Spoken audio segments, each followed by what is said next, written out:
नमस्कार, आप देख रहे हैं एनएमएफ न्यूज। आपके साथ मैं हूं नम्रता चौधरी। देश की सबसे पुरानी पार्टी कांग्रेस ये दावा तो करती है कि हमारे नेताओं ने देश को आजाद कराने में बड़ी भूमिकाएं निभाई हैं। हमारे नेता पंडित जवाहरलाल नेहरू देश के पहले प्रधानमंत्री रहे हैं।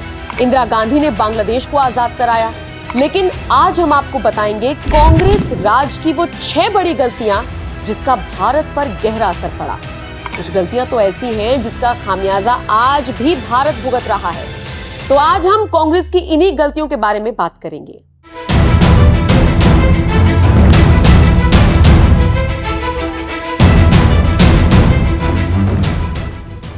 यूएनएससी में सीट। दुनिया के सबसे बड़े लोकतांत्रिक देश हिंदुस्तान को आज भी संयुक्त राष्ट्र सुरक्षा परिषद यानी यूएनएससी में स्थायी सीट हासिल करने के लिए संघर्ष करना पड़ रहा है। और इसकी सबसे बड़ी वजह जानते हैं क्या है? चीन है, जो हर बार अपनी वीटो पावर का इस्तेमाल करते हुए कहता है कि अगर भारत इसका दावेदार हो सकता है तो फिर पाकिस्तान को पीछे क्यों छोड़ा जाए। और ये वीटो पावर चीन को मिला कैसे, ये भी जान लीजिए। इसकी सबसे बड़ी वजह जवाहरलाल नेहरू को माना जाता है, क्योंकि कुछ साल पहले द हिंदू की एक रिपोर्ट में कांग्रेस नेता शशि थरूर की किताब Nehru the invention of India का हवाला दिया गया था। किताब में थरूर लिखते हैं, Nehru the invention of India 1953 के आसपास भारत को संयुक्त राष्ट्र सुरक्षा परिषद में स्थायी सदस्य बनने का प्रस्ताव मिला था। ये और बात है कि नेहरू ने चीन को वरीयता दी। थरूर के मुताबिक भारतीय राजनयिकों ने वो फाइल देखी थी जिस पर नेहरू के इनकार का जिक्र था। पंडित नेहरू ने यूएन की सीट ताइवान के बाद चीन को देने की वकालत की थी। कांग्रेस नेता भी मानते हैं कि नेहरू की वजह से भारत को यूएनएससी में सीट नहीं मिल सकी, नहीं तो आज चीन नहीं भारत के पास यूएनएससी में स्थायी सदस्यता के साथ साथ वीटो पावर भी होता। नेपाल का भारत में विलय। अब बात करते हैं नेपाल के भारत में विलय की। पहली बार तो शायद आप भी सुनकर दंग रह गए होंगे कि क्या भला नेपाल भी कभी भारत में विलय करना चाहता था।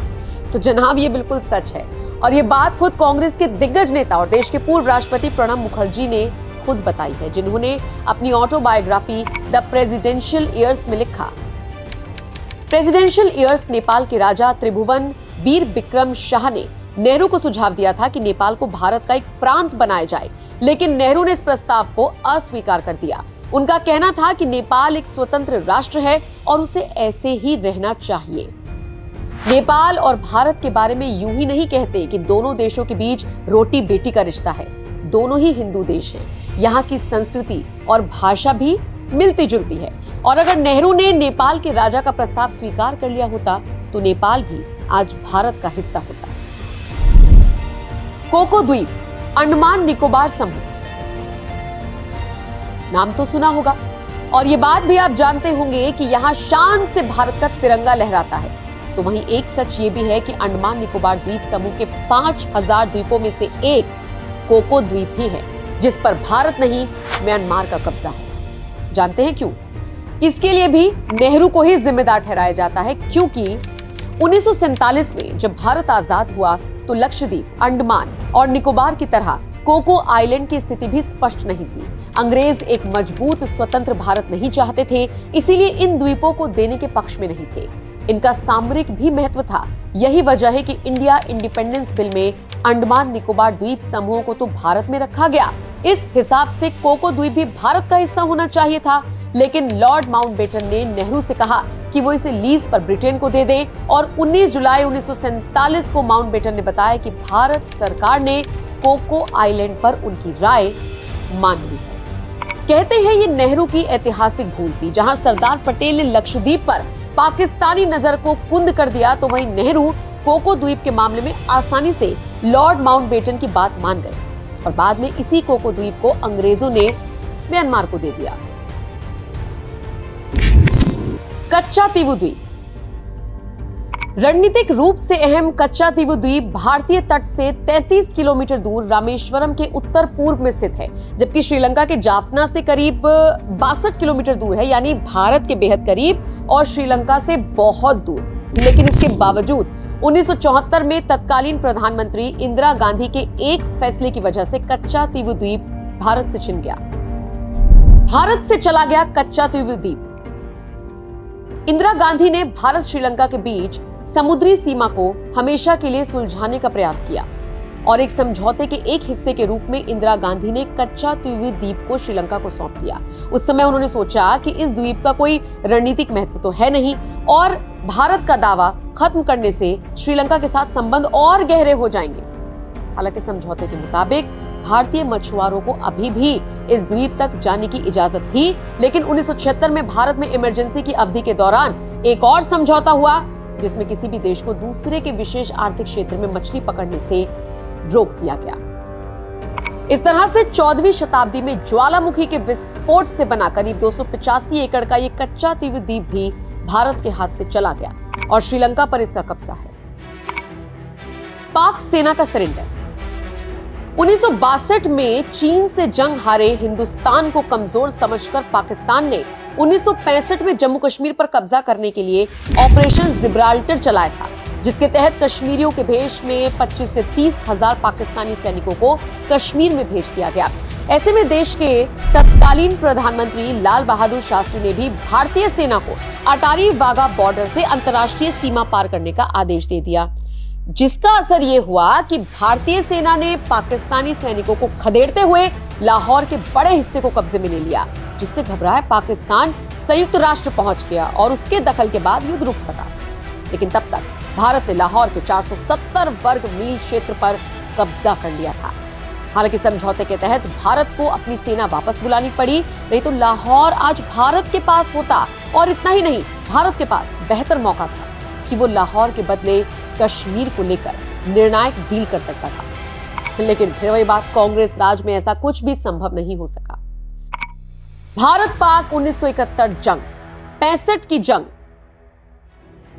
की जंग के सिर्फ 6 साल बाद एक बार फिर भारत को पाकिस्तान के साथ जंग लड़नी पड़ी।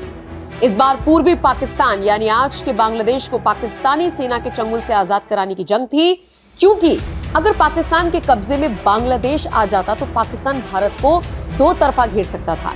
तो ऐसी परिस्थिति से निपटने के लिए तत्कालीन पीएम इंदिरा गांधी ने भारतीय सेना को बांग्लादेश में उतार दिया, जिसने ऐसा पराक्रम दिखाया कि पाकिस्तान के 93,000 सैनिकों को भारत के आगे घुटने टेकने पड़ गए और ये दुनिया के इतिहास में सरेंडर की सबसे बड़ी घटना थी, जिसकी तस्वीर से पाकिस्तान आज भी बिलबिला उठता है। लेकिन सबसे बड़ा सवाल यही है कि 71 की इस जंग से भारत को मिला क्या? भारत के पास मौका था कि वो अगर चाहता तो बांग्लादेश की आजादी की मदद के बदले कम से कम एक गलियारा मांग सकता था, जिससे पश्चिम बंगाल के कोलकाता से त्रिपुरा के अगरतला जाने के लिए 1600 किलोमीटर की जो दूरी तय करनी पड़ती है ना, वो घटकर महज 500 किलोमीटर रह जाती। इसके अलावा भारत को सिर्फ चिकन नेक के साथ ही कोलकाता से अगरतला तक एक और गलियारा मिल जाता, लेकिन तत्कालीन इंदिरा सरकार ने बांग्लादेश से ये बेहतरीन डील का मौका गवा दिया। इतना ही नहीं, कश्मीर के एक हिस्से पर पाकिस्तान कुंडली मारकर बैठा है, तो इसके पीछे भी किसका हाथ रहा है ये आपको बताने की जरूरत नहीं है। ये जानना है तो गृह मंत्री अमित शाह को सुन लीजिए। एक रेफरेंस सैम मानेकशॉ का देना चाहता हूं। फील्ड मार्शल सैम मानेकशॉ तब डायरेक्टर ऑफ मिलिट्री ऑपरेशंस थे। उन्होंने एक जगह पे कहा है कि कबीलाई हमलावर आक्रामक और लूट मचा रहे थे, तब चर्चा में ही व्यस्त थे। मैं व्यक्ति का नाम देना नहीं चाहता वरना खड़े हो जाएंगे। तब एक मीटिंग में सैम मानेकशॉ मौजूद थे। सरदार पटेल जी ने नेहरू जी को कहा, जवाहर आप कश्मीर चाहते हो या नहीं चाहते हो, देरी क्यों हो रही है? तब जाकर सेना भेजने का निर्णय हुआ। जवाब देना पड़ेगा। नहीं दिग्विजय भी ऐसे मत करे, मैं भेज दूंगा आपको, पुस्तक ही भेज दूंगा। मान्यवर Honorable Home Minister is not yielding. He is not yielding. Honorable Home Minister is not yielding. मान्यवर एक बात सर्वविदित है, अगर असमय सीज फायर नहीं होता तो आज पाक ऑक्यूपाई कश्मीर नहीं। गृह मंत्री अमित शाह ने भरे सदन में पीओके के लिए सीधे तौर पर नेहरू सरकार पर आरोप लगा दिया। वैसे आपको क्या लगता है, कश्मीर पर पाकिस्तान के कब्जे के लिए कौन जिम्मेदार है? अपनी राय हमें कमेंट कर जरूर बताएं।